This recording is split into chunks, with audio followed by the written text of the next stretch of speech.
খগেনবাবু, আপনারা কি পুলিশকে জানিয়ে গেছিলেন এবং পুলিশের কোনো এসকর্ট বা পুলিশের কোনো সিকিউরিটি আপনাদের সাথে ছিল, কেন্দ্রীয় সিকিউরিটি ছাড়া?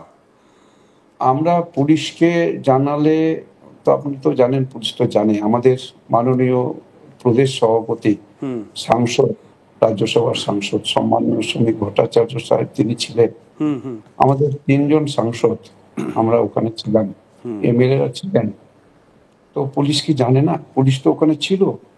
পুলিশ তো দাঁড়িয়ে সমস্ত তাণ্ডবগুলো তৃণমূল কংগ্রেস জোর করে বলছে আমরা দিদির লোক, আমরা দিদির লোক, এখানে আমরা আছি, আপনারা কেন এসেছেন, আপনারা এখান থেকে চলে যান। মানে যারা বিক্ষোভ দেখাচ্ছিলেন, যারা আপনাদেরকে মারলেন, হ্যাঁ, তারা নিজেরা বলছেন যে তারা তৃণমূলের মানুষ, তৃণমূলের লোক, দিদির লোক, আমরা তৃণমূলের লোক।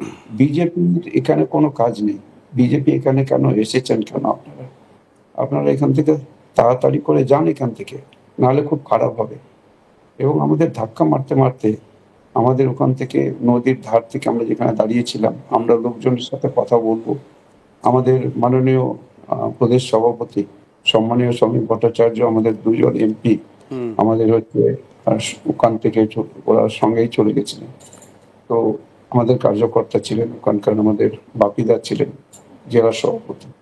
তো ওরা ওপারে গেছে, আমরা যাবো জাস্ট, আমাদের যেতেই দিল না। আমাদের ধাক্কা মারতে মারতে আমাদের নিয়ে গেল, চপ্পল দিয়ে পেটিয়েছে, লাঠি পেটা করেছে। আপনাদের মাধ্যমে আপনাদের যে এই যে সমস্ত যে আমাদের যে প্রিন্ট মিডিয়া এবং আমাদের যে সে ছবি আমরা ক্যামেরা বন্দি করেছি, আমরা দেখেছি, আমরা বারবার দেখাচ্ছি, সত্যি তাই।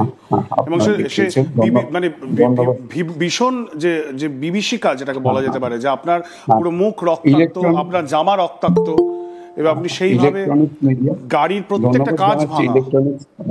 ইলেকট্রনিক্স মিডিয়াকে ধন্যবাদ জানাচ্ছি আপনার মাধ্যমে সবাইকে, সবটাই আপনারা দেখিয়েছেন ভিজুয়াল সব কি হয়েছে। তো আমরা গাড়ি পর্যন্ত আমরা যাওয়ার পরেও আমরা রক্ষা পাইনি। আমাদের তারপরে গাড়ির সমস্ত কাজ ভাঙচুর করেছে, তারপরে পাথরবাজি করেছে। যে পাথরটা, অনেক পাথর ছুঁড়েছে, তার মধ্যে একটা পাথর আমার এখানে লেগেছে, দেখতেই পাচ্ছেন যে কিভাবে লেগেছে। তারপরে গাড়ির মধ্যে, এই পাথরটা কি গাড়ির মধ্যে আপনার গালে এসে পড়ে? গাড়িতে, মানে আপনার গাড়ির কাঁচ ভেদ করে আপনার মুখে এসে লাগে? না, গাড়ির কাঁচ তো ওরা তো প্রথমেই গাড়ির কাঁচকে পাথর দিয়ে সবগুলো ভেঙে চুরমার করে দিয়েছে, কিচ্ছু ছিল না। গাড়ির কাঁচ বলতে কিছু ছিল না, যেটা উইন্ডো সিটস যেটা বলছি আমরা কাঁচের, এটাকে ভেঙে চুরে শেষ করে দিয়েছে। তখন ওই পাথরগুলো অনেক ঢুকেছে, দেখবেন গাড়িতেও ছিল। তার মধ্যে একটা পাথর আমার এখানে আচানক এখানে লেগে যায়, কত বাঁচাবো নিজেকে, এখানে লেগে যায়, তারপরে রক্তাক্ত হয়ে যায়। তখন তো আমার আমি তো ভাবলাম মরে যাব। তারপরে দরজা টানছে, ওরা টেনে বের করে মেরে ফেলবে। কি বলবো, এটা হচ্ছে আমাদের গণতন্ত্রকে ওরা হত্যা করেছে। আপনাদের কাছে সেন্ট্রাল সিকিউরিটি ছিল, কিন্তু তারাও তাদেরকে ওভার পাওয়ার করে দেয়। কিছু করার নাই তো, ওদের তো সেভাবে এটা মুক্ত, সবই তো বলছি তৃণমূলের লোক। তারপরে এই সমস্ত লোকজনকে তো আগে থেকে তৈরি করা ছিল, তা না হলে এটা হয় কখনো? যে আমি এই জায়গাটাই জানতে চাই, আজকে মুখ্যমন্ত্রী ফিরে এসেছেন, আপনাকে আপডেট দিই, 2 জন গ্রেপ্তার হয়েছেন। পুলিশ আমাদেরকে জানিয়েছে যে 2 জন গ্রেপ্তার হয়েছেন। আপনাদের যে এফআইআরটি করা হয় বিজেপির পক্ষ থেকে, তার ভিত্তিতে 2 জনকে গ্রেপ্তার করা হয়েছে।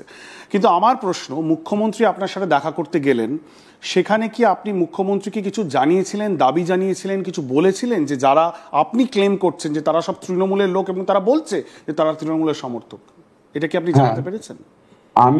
আমি এটা আমার মুখের কথা না তো, এটা তো তৃণমূল, ওরা যারা ছিল ওরাই বলছে যে আমরা তৃণমূলের লোক, আপনাদের বিজেপির এখানে কোনো কাজ নেই, আপনারা এসেছেন কেন, আপনারা চলে যান। আমরা তো লোককে সহযোগিতা করতে গেছিলাম, ওদের কাছ থেকে জানতে চেয়েছিলাম যে আমরা জানবো যে কি কি সহযোগিতা কেন্দ্র সরকারের দরকার হবে, কেন্দ্র সরকার থ্রু রাজ্য সরকারই তো সব ডিস্ট্রিবিউশন হবে। তো কেন্দ্র রাজ্য মিলে এটা যাতে মানুষের যা এখানে প্রয়োজন সেটা যাতে পাই, এটাই তো করতে গেছিলাম আমরা তো ওখানে অন্য কিছু কোনো ঝান্ডা নিয়েও যায়নি, কিছু যায়নি, আমরা তো জনপ্রতিনিধি। একদম, অলসো শ্রমিক ভট্টাচার্য অলসো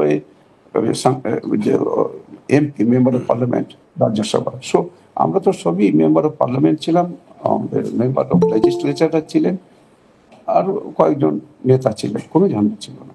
না, তো ওরা মুখ্যমন্ত্রী ওখানে party মুখ্যমন্ত্রী গাড়ি বলছেন করাই যে করতো বড় না। বড় কনভয় নিয়ে গেছিলেন, আপনার অনেক গাড়ির কনভয় নিয়ে গেছিলেন, মানুষের ক্ষোভ ছিল, মানুষ আরো রেগে যায়, এটা কি সত্যি? ধন্যবাদ জানাই মুখ্যমন্ত্রীকে, উনি কনভয় দেখতে পেয়েছেন। আর এত লোকের মত ছিল, ওরা আমাদের পিটিয়েছে, রক্তাক্ত করেছে, ভাঙচুর করেছে, মেরে ফেলার চক্রান্ত করেছিল। তো ওটা ওনার চোখে লাগেনি। আমি যে রক্তাক্ত অবস্থায় ছিলাম সবাই দেখেছেন আপনাদের মাধ্যমে, আপনাদের ধন্যবাদ জানাই। তো সেটা ওনার চোখে পড়েনি, উনি কনভয় দেখতে পেয়েছেন। কনভয় কোথায় ছিল, কটা গাড়ি ছিল, আমরা তো কজনই গেছিলাম, উনি কনভয় দেখতে পাচ্ছেন। আর উনি, আপনি বললেন যে দুজন অ্যারেস্ট হয়েছে, হ্যাঁ। সেটা 48 ঘন্টা পর। তো এতদিন লাগলো? আপনাদের মাধ্যমে সবই তো একেবারে প্রকাশ্যে দেখা যাচ্ছে কারা কারা মেরেছে, সেদিনই দেখা যাচ্ছে। অর্থাৎ সেদিন দুপুরবেলার ঘটনা, সেদিন কেন অ্যারেস্ট হলো না? আর কেন এতদিন? খগেনবাবু, আমি জানতে চাই যে মুখ্যমন্ত্রী যখন আজকে আপনার উনি কাছে ওটা বাহবা আসলেন নিচ্ছেন। তখন কি কথা হলো এক্স্যাক্টলি, আপনার কি কথোপকথন হয়েছে মুখ্যমন্ত্রীর সাথে? উনি উনি ওখানে, আমি তো কথা বলার স্থিতিতে ছিলাম না, এখন যেমন বলছি আপনার ঠিক, সাথে। ঠিক। ডাক্তারবাবুদের নির্দেশ ছিল কথা বলবেন না। আমি কথাবার্তা না বলে আমি ওনার কথা শুনেছি, জাস্ট আমাকে জিজ্ঞেস করলেন আপনি কেমন আছেন। আমি বললাম এরকম করে দেখিয়েছে, আমি ভালো নাই, আমি দেখিয়েছি। তারপর উনি বললেন ওটা বিজেপির এলাকা, উনি ওখানে নাকি বিজেপির এলাকা, কেন ঘটলো আমি কন্ডেম করেছি, এটা বললেন উনি। আর উনি বললেন যে আপনার তো সুগার বেশি। আরে সুগার তো মানে সুগার, আজকে ধরুন সুগারের পেশেন্ট যারা আছে, আর একটা যদি বড় টেনশন হয়, সুগার তো অটোমেটিক বাড়ে, এটার সঙ্গে সুগারের কোনো সম্পর্ক নেই। তো উনি এই সমস্ত দেখাচ্ছেন। তা আমি এখনই চোখের ডাক্তার এসে বলছিলেন, ওনারা যে মেডিসিন দিয়েছেন আমাকে চোখে, এখানে এখানে আমার তো মানে যেখানে চোট লেগেছে এটা মানে পুরো হাড় ভেঙে গেছে, ফ্র্যাকচার আছে ওনারা চোখের ওনার, তলায়। হ্যাঁ ফ্র্যাকচার আছে। উনি বলেছেন যে আমরা যে ওষুধ দিচ্ছি, আমি বললাম ডাক্তার সাহেব আমার এটা কেন হচ্ছে, ডাক্তারবাবু বলুন তো, সুগারটা এতটা বাড়িয়ে দিচ্ছে।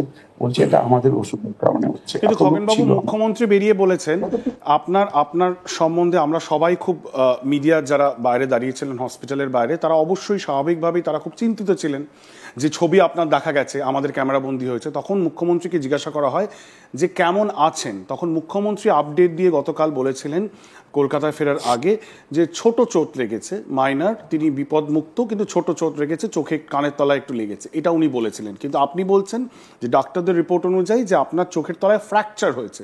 মানে কতটা মানে পাওয়ারফুল একটা পাথর এসে আপনার চোখের নিচে লাগে যে আপনার ওখানে ফ্র্যাকচার হয়েছে, এবং যদি সেটা চোখে লাগতো তাহলে তারা আপনি অন্ধ হয়ে যেতে পারতেন, খুব গুরুতর আহত হতে পারতেন, আরো বেশি আহত হতে পারতেন। একদম একদম, ডাক্তারবাবুরা পরিষ্কার বলছেন যে আপনার মানে এটা হচ্ছে প্রভুর কৃপা আশীর্বাদ আছে, মানুষের আশীর্বাদ আছে, ভালোবাসা আছে।